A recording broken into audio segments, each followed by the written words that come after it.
How does it feel to talk about preseason basketball? Move, screen. That sound and the NFL offensive lineman.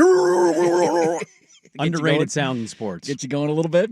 I mean, with the crack of the bat and BP.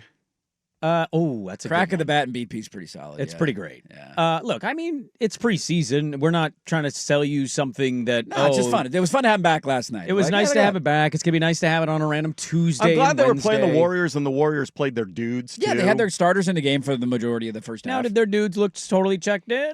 No. No. No, they don't quite. But have Nobody as much should. to prove It's as the we do. preseason. But their dudes were out there. It wasn't Brandon Pajemski and Steph Curry not playing and Kuminga starting. Well, we're getting close to the tip-off of the season. What are we, 2 weeks away? Less than 2 weeks away from the start? 21st, I want to 21st say. is opening 22nd, night. So somewhere there and there. a week from next Tuesday, I believe Yep. that would Yeah. be. It's right around the corner. Yep. I saw the thing about the inside the NBA crew and their opening week schedule on ESPN and all that, right? Mm-hmm. So we're almost there. That means it is time for projections on what's going to happen in the upcoming season.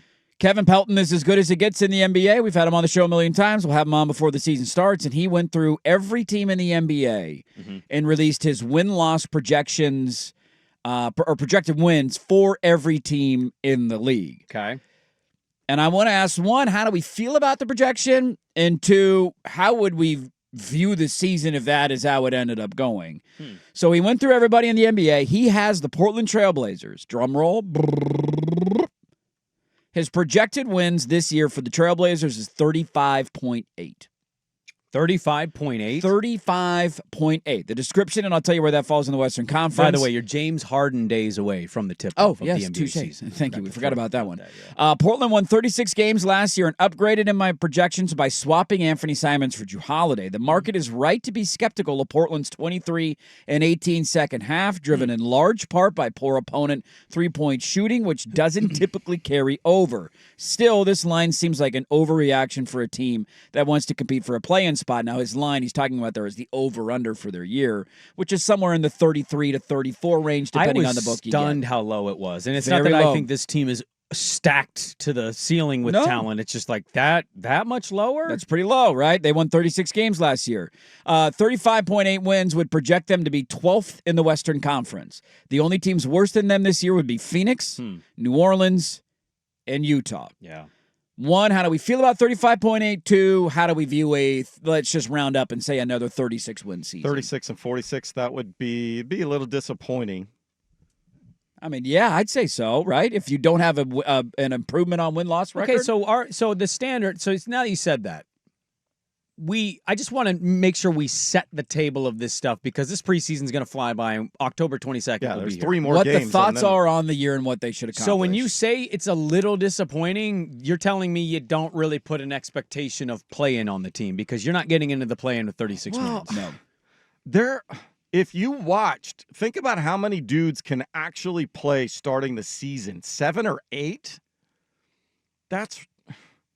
They might come out of the gates. You're not wrong there. And lose a bunch of games just because they might build leads if they get a starting 5 and develop some rotation. But unless you're going to burn dudes out playing 38, 40 minutes with your starters, and as we mentioned, offense at times might be challenged if Jeremy Grant's going to be Jeremy Grant. If Klingon doesn't give you anything down in the post and he's only playing 15 minutes a night and they don't have a backup center and Young's not ready. Yeah. Unless they drill threes like they did in the first half. So, I mean, this is something I pointed to with Donovan specifically because I'm excited.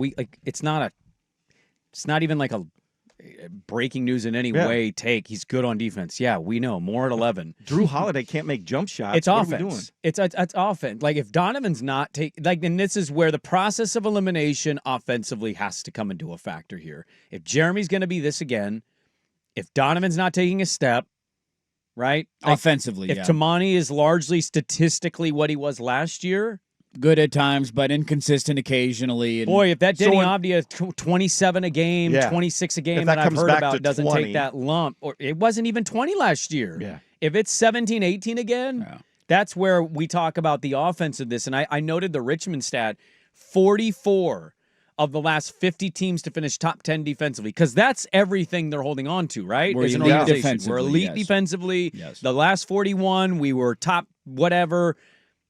The last 44 of 50 teams to finish top 10 defensively made it.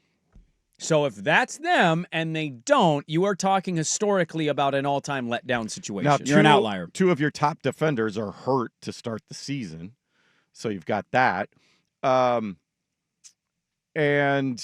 unless their defense can generate a flurry of easy transition buckets, that's where the defense, if they can actually force steals or quick shots and run out and they're getting layups, that's how they overcome it. But if they have to go down and set up in the half court frequently until they get some more dudes back, I don't know how they sustain things night to night. I think you're placing a little much on one of those guys hurt. Like Rob Will, we know the impact he is when he's playing. They did largely what they did last year with no Matisse.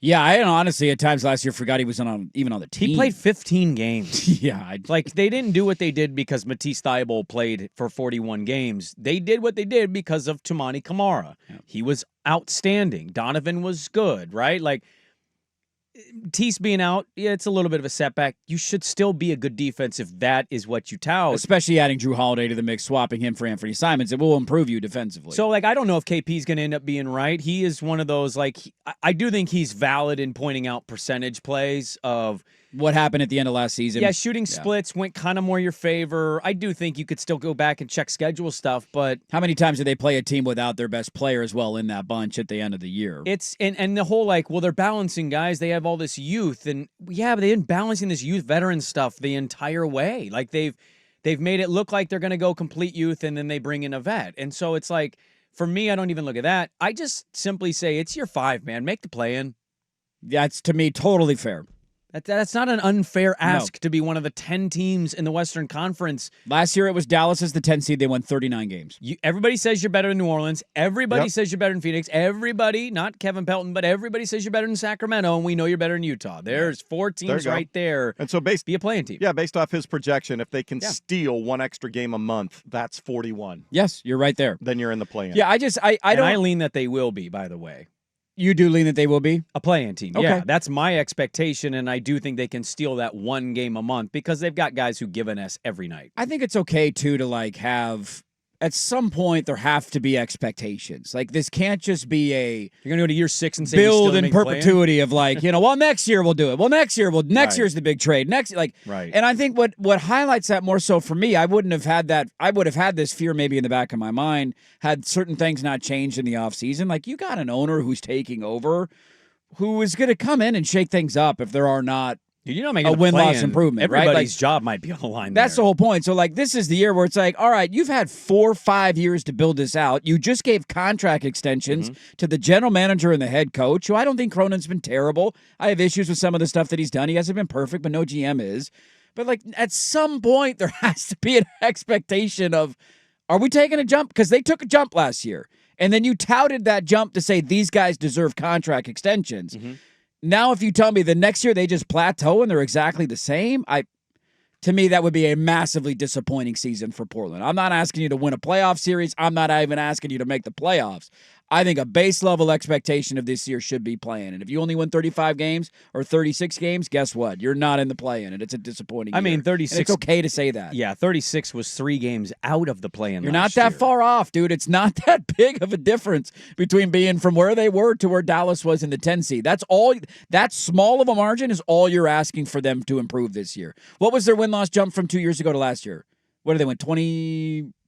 Was it 22 it was 15 games. It was 15 games, 21 to 30. Yeah, so that's bad, I'm not asking for 36 to 51. I'm asking for, can you go 36 to 39? Yeah. Can you go 36 to 40? That's not a huge jump. They should be asked to do that. And Pelton says 35 wins on the year.